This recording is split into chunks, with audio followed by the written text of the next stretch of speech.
trends, they understand the proof. Before taking a call on whether to investigate a particular entity or not, there are detailed privilege analysis done for each and every information that is thrown up in the public domain, generally available and specifically called for. So that's a model where I think when we talk about, and I think Mr. Shah asked a question about where do we fare ourselves in terms of global standards. I think we're way far behind because we don't have the wherewithal.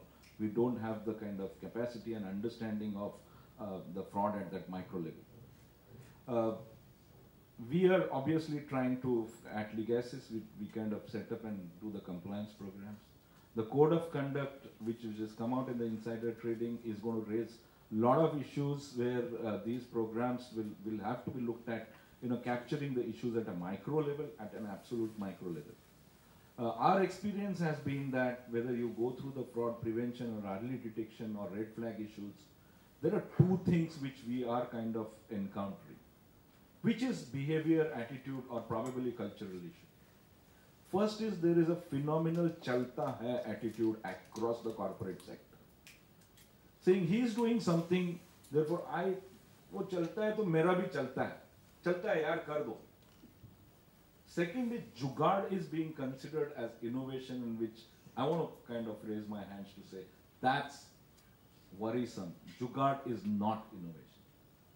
I want to stop here and I'll kind of subsequently look at taking questions from you. No, so just one quick question. So can you just, you wear two hats. He's a managing partner of a law firm, but the other is what you're really talking about is part of Legasis.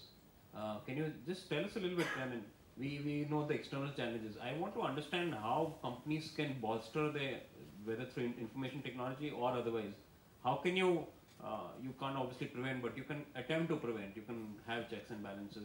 How do you kind of, I mean, the distinction between negligence, which you can easily catch through information technology, which you provide, I mean, and you can share some of the statistics of what kind of negligence, you fail to disclose things when you're required to, versus being able to catch at least some level of fraud in a company. How do you use information technology to do that? See, we kind of, we have tailor-made the programs like the compliance program, which really works at a very micro level. What it really tends to do is, on one hand, as a director or a KMP, you have certain duties, responsibilities. Now, under the Companies Act, they are far more onerous in terms of responsibilities. In order to discharge your responsibilities, one of the defense which is available all across this, you need to devise a system. You need to devise a system that's adequate, that's efficient, that's working properly to effectively counter any risk in your business or specifically on the compliances. So this enterprise level risk management systems focused around fraud, it's something which has to be drilled down across the company. Whether it is a financial fraud or fraud arising out of transactions or arising out of your operations, I think you really need to look at the IT-enabled system to give you those red flag alerts. Our experience shows that any corporate in India is currently, it ought to be on the level of 100 on 100 on these issues such as risk arising out of non-compliance issues or risk arising out of fraud systems not being there. They are in the region of about 60 to 65%. They're nowhere close to 100%. So the gap between 65% to 100% is really the mission at the corporate level that we need to drive across. Because no compromise on these kind of issues, even you're lacking 0.1% in kind of making this an imperfect solution, you are into a problem. Does that answer your question? So I'm assuming the 65% to 100% gap is really more technical stuff, and it may create red flags for fraud, but broadly it's geared towards more kind of compliance as opposed to a more specific kind of throwing up fraudulent red flags. No, what tends to happen, and that's our experience, is that you get red alerts and you get kind of behavioral patterns while you're implementing these programs. Just to give you a very, very brash example, I think when Jeff Skilling was there, he was the CEO there. When he used to be on the conference call with us, the kind of arrogance with which he used to talk, the manner in which he used to shove the issues under the carpet and tell us, forget about that, put your hands in the pockets where the money lies. I don't care what you do. And he said, maybe you've got to look at whether this ramp-up curve in the PPA makes misrepresentation. He said, forget it, I'm not interested in those issues. I'm more interested in, put your hands where the pockets are, where the purse is. So obviously these kind of behavioral patterns while you are interacting in the corporates give you red flag issues. Whether it is in terms of, let's say, an environmental issue or in terms of securities compliances. You are able to gauge this while you are implementing this program, and you know for sure. I mean, today if you ask me, for more than about 250 companies that we work with, I know where the vulnerabilities could be. Thank you. So next I'd like to ask Shashank to make his introductory comments. I think you have a presentation slide, right?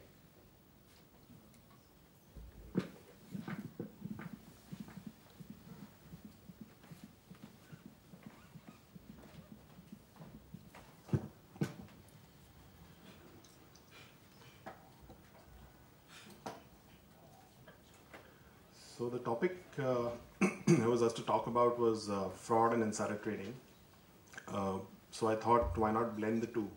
So some of the case studies that I'm going to talk about today will have elements of both insider trading and fraud. But a little bit about me. I'm a partner with KPMG, and I look after Western India. The introduction has already been done. So I'll move on to our New Year resolution. So how many of us made New Year resolutions this year? 31st December? How many of us made New Year resolutions? Anybody who finds their resolution not in this list? Yeah? You don't find your resolution in this list? No. Okay, so would you like to tell us what your resolution was? I had no resolution. No resolutions. You resolved not to make any more resolutions. Okay. So let me talk about my resolution. It was to lose weight. So between 2014 and 2015, I've already lost a good amount of weight, as you can see. But so really the idea today was to talk about New Year resolutions. So let's look at two very important people that have been the poster girl and poster boy of insider trading. Their New Year resolution, I'm sure, was no insider trading this year. Can't do anything, can't take a chance. The pretty lady on the left is Martha Stewart. How many of us have heard of Martha Stewart? Yeah, so she used to be an extremely high-profile businesswoman in the US. And she was caught doing insider trades, because of which she benefited a very small sum of money, under $50,000. She was a billionaire. So did she really need to commit that fraud? She didn't. But she did that and she went behind bars. And on the right, we see our dear old friend, Mr. Rajat Gupta, an Indian born in Kolkata. He was the global managing partner of this very revered consulting firm for, I think, 2 or 3 terms, the maximum permissible terms. And on the board of extremely iconic companies like Procter & Gamble and Goldman Sachs. He was caught because of his association with this Sri Lankan hedge fund manager, and because of the fact that he passed on insider information, and enabled him to make about $1 million or thereabouts. But he was already worth $250 or $300 million. Did he need to commit fraud of this nature? That's the thing about fraud. We call it insider trading or corporate fraud. It happens because of people's greed, and that's been touched upon by a few of my esteemed panel members.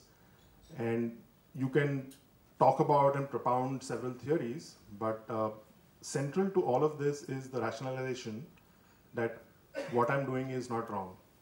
Like you rightly said, the chalega attitude, the chalta hai attitude. Others are doing it, let me break the red light. Others are doing it, let me charge an expense report which is slightly higher, and so on and so forth. I'll talk very briefly, and time permitting, I have 3 case studies, but I'll try and cover what I can in the time I have. This was an investigation that I did a couple of years ago. Slightly complex, which is why I thought I'd try to have attractive, colorful pictures rather than a lot of text. So this is a company which is a large infrastructure company, and they have this e-auction platform. How many of us know what an e-auction platform is? So they do procurement and such stuff on their e-auction platform, where they give username passwords to their vendors. The vendors log in at a particular time, let's say 10 in the morning till 12. They log in and there is frenetic bidding, there's hectic bidding. The L1 bidder, which is the lowest bidder, eventually wins. So the allegation really was about vendor favoritism and procurement, related kickbacks.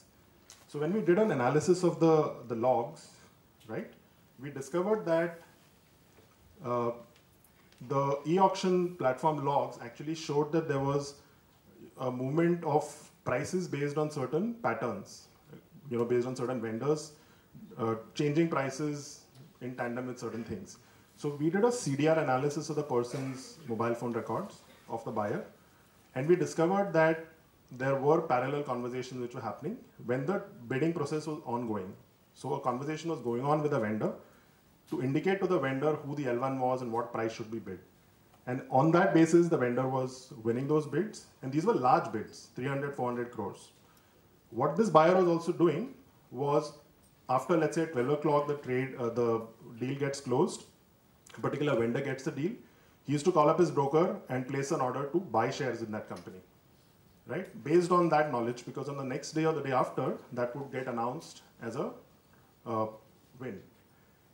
We saw all that pattern, we saw money flowing through. We also saw that the procurement head was, when we did the disk image and analysis of the procurement head, we found that he was favoring another vendor, that lady that you see in the right-hand side top corner. She was a CEO of a very large Indian company, and she was also in a relationship with him, which is also something we discovered. The romantic angle was also there. And, needless to say, both were asked to leave their respective positions. But I think the point I'm trying to make is, these are people who have families, who have regular jobs, qualification, education, and so on, but they still go ahead and do these silly things. Keeps us in business, so I'm not complaining. The second case study was the CFO and CEO of a large company, where there was an allegation that the CFO was participating in insider trading. That's how it started. When we did the investigation, we found that the CFO, through the company, was making large payouts of advances to a vendor, to a certain business associate. And miraculously, the monies used to come back in 3 or 4 months without interest.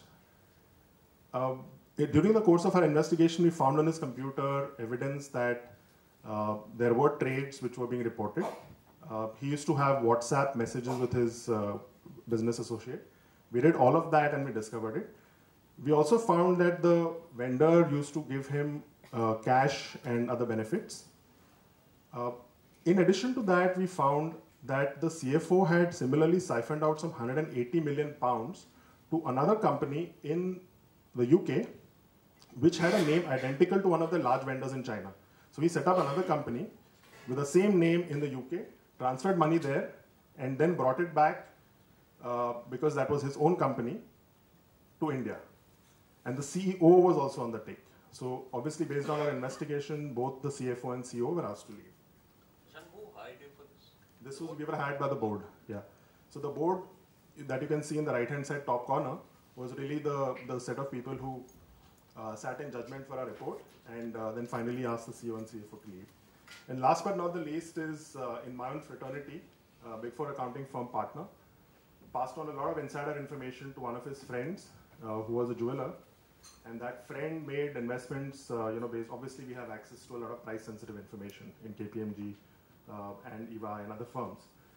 So this partner actually passed on information on profits, on mergers and acquisition transactions and so on to his friend, who then made these purchases in stocks and started trading, and gave him money, jewelry, and paid vacations. We did that investigation, and as a course of that, the regulator also entered, did wiretaps, got the person, this jeweler friend, to kind of turn court against him and become the witness. And on that basis, he was prosecuted. This was not in India, so you see him behind bars. In the other two examples, they were in India, so you don't see them behind bars. So I think with that, I'll go back to my seat. Thank you.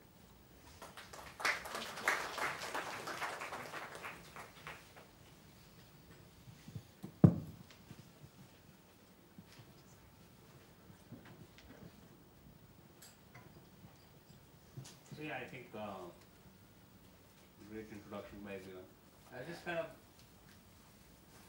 start the discussion with just one or two comments, and then I think we can open the floor for discussion. I think one is, I think India obviously needs more statistical based evidence of fraud. We've seen the stock option scandal in the US, which was uncovered by just statistics. Just two professors sitting in a room figured out a massive fraud amongst dozens of companies, including Apple. We have that completely. That piece is missing in India. Similarly, Nasdaq, the famous 1993 case in which brokers were bidding at even numbers and not odd numbers. And again, two professors kind of uncovered this fraud. We don't have that in India at all. So I think that's a major area where we can. I think I wouldn't fully agree with you. As for secondary markets, India, as Nehal has suggested, the secondary market fraud on stock exchange area, I think it's highly statistics driven. We've got sophisticated statistical models which throw us alerts, which will help us in investigating the case.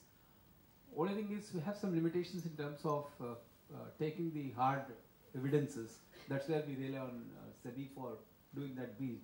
But otherwise, we give more or less the completed fact sheet to the regulator, based on which is able to nab the. I'm not only talking about the broker, I'm talking about the client level, investor level, we're able to do it. It's a fairly sophisticated statistical models. No, what I meant was academicians kind of doing this from completely outside, sitting in a room which is completely unconnected to the market people are able. So I think that's what this kind of would be a great development if we can have more of that. That will obviously mean that there should be more access to what they call big data, which is available to them. I think Som made interesting points about trying to fix, and that's across. It's not just SEBI, but across all government departments, ministries. We try to sort things out by more legislation instead of focusing on enforcement. And a disturbing trend, which I think both of us have seen over the last 2 or 3 years, in terms of lowering the bar, making more innocuous things also, deeming them to be fraud. 100 crores becomes the IS. You are kind of presumed to be guilty instead of the basic fundamental principle of law of presumption of innocence. And finally, I mean, the point on which I will summarize this point of as the regulator since 1988 has tried to remove ignorance from the market and not stupidity. And that's a very important distinction. That's a very important distinction. Because we have gone away from a merit-based system in which one Babu decided whether you could raise capital, whether you're fit enough to do X, Y, and Z. So I think that's a huge departure. Dr. Narasimhan's spotlights kind of figure of speech was quite important. And also his point of whether, fraud is often seen by Indian companies as a cost of doing business. Pay the penalty and move on and do more fraud if you don't get caught. On an aggregate basis, like an insurer, it's more cost effective. So I think that's kind of, we have cultural issues in India. Quick justice was a point, of course, extremely important point. I'm going to ask you later about the exchange arbitration mechanism, which has, of course, supporters and people who don't like the system at all.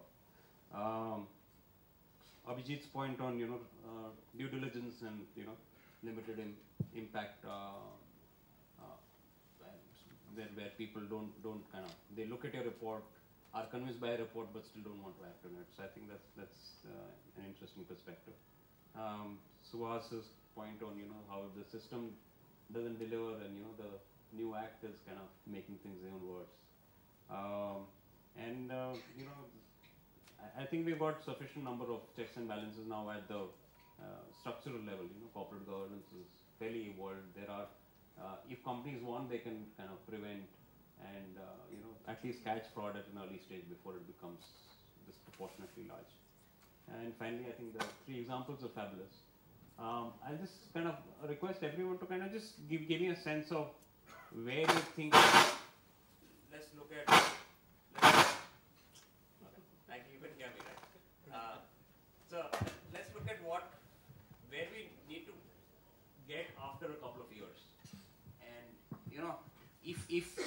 there were going to be changes because, as you can see, the theme is an evolved interpretation, which would obviously mean we need to look forward instead of look at the problems behind us. So, what do you think we need to change as a society, as corporate India, as regulators in terms of moving forward with both early detection, prevention, and of course, finally, swift and very sure punishment for fraud and insider trading? So, couple of points. I mean, I think one of the reasons, the perception you expressed about statistical basis not being available, and Viren's counter saying in the secondary market it is available. I think both are true, and the truth, like in all things, is somewhere in between. We sometimes have an excessive statistical reliance. So if you run an algorithm and say which are the stocks that have shot up 50 to 100%, and the computer throws up stocks that have moved from 3 rupees to 6 rupees, and then you say this is extraordinary manipulation, 100% jump. Right? Is it worth your while? It's a false positive. Is it worth the regulator's attention to intervene there? So those are the questions to ask. Equally, I think the problem is embedded in the law, because we've lowered the capacity to intervene, and to that extent I'd disagree with the other observation that because it's in India, he's not in jail. That's a perception that drives a lot of our policy making. So you lowered the bar to say, if the civil courts don't work, empower the regulator. The criminal courts don't work, empower the regulator. How do you empower the regulator? If you come to a prima facie view, something's gone wrong, allow him to stop activity until further notice. You can hear him after a year, proceedings can go on for 3 years.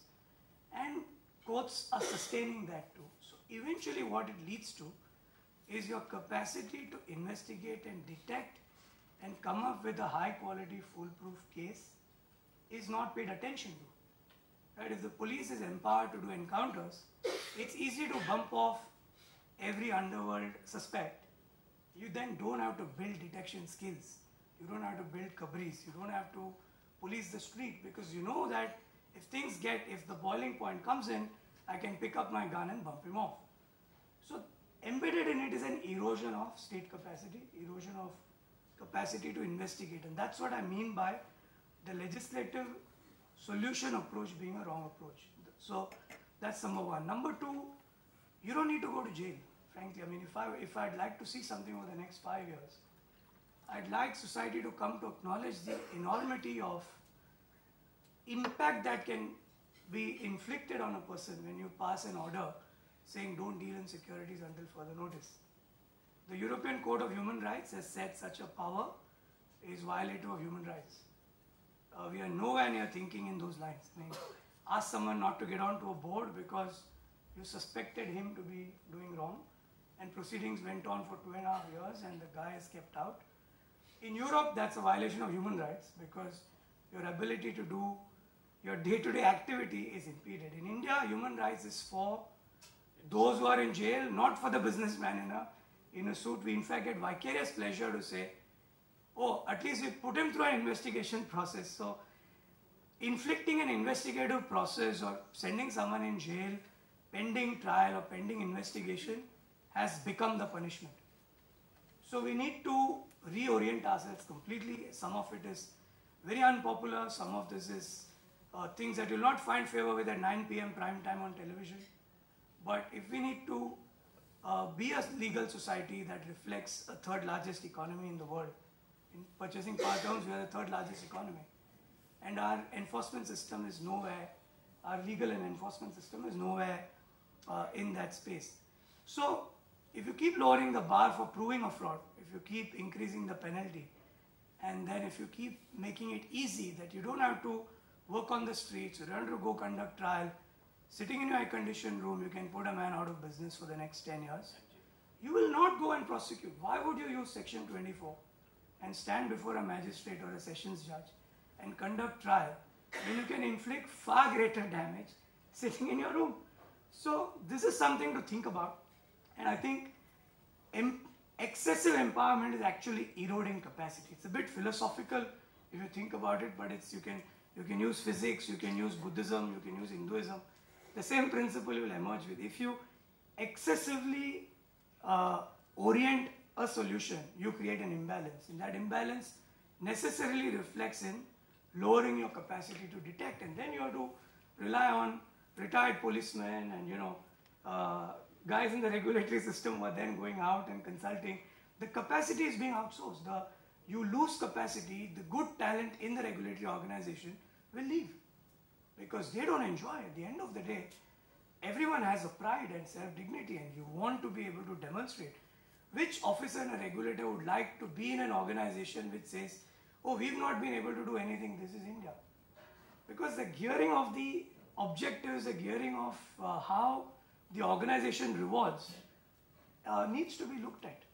The answer is not to say, if you pass 20 orders, you've done a good job. That led to abuse. I mean, in a bunch matter with 20 participants, people would pass 20 orders, and targets create wrong incentives.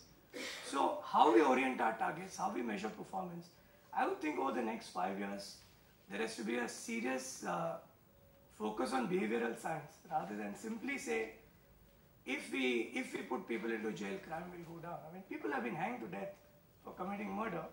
Murders happen as we speak. So this whole deterrence and prevention by stringency of the action or stringency of even the process that leads to punishment, I think has completely messed up our system. So if there's one thing I'd like to see changing across policy, that would be that, and more so for the financial sector regulator. Because let's remember, justice delayed is justice denied. But equally, there's another adage, justice hurried is justice buried. If you get charm in just punishing someone, the rest of society doesn't learn what it should not do so that it doesn't get punished. So if you're in a hurry to only punish and not articulate why you're punishing and give specific clarity on what is right and wrong, it's a problem for the whole of society. Way forward, where do you think we need to, how we can improve the status of? I think the area that we have to focus on in terms of possible areas of fraud and regulatory focus should be in the areas I suggested in the first session, is that wherever a person has got enormous access to public funds without known accountability to that, how does a fund manager behave? How does a CEO of a public limited company, listed company is behaving? He has got enormous resources in his hands, and what is his accountability? At best, he is asked to go. What happens to a fund manager? Why is he churning a portfolio? Is there a reason for him to buy? Is there a reason for him to sell? Is it rational enough? These are the areas which probably are completely not in focus of any regulator so far. It is just that it happens, and we believe NAV coming every day, that's good enough for us to know whether all the compliance are in place. Yes, procedurally every compliance is in place, but then the economic rationale behind every transaction, is it being exactly questioned or not? As Suhas said in his session, we don't focus on the micro elements or transaction elements at all. We need to focus on them. Not that we suspect everything.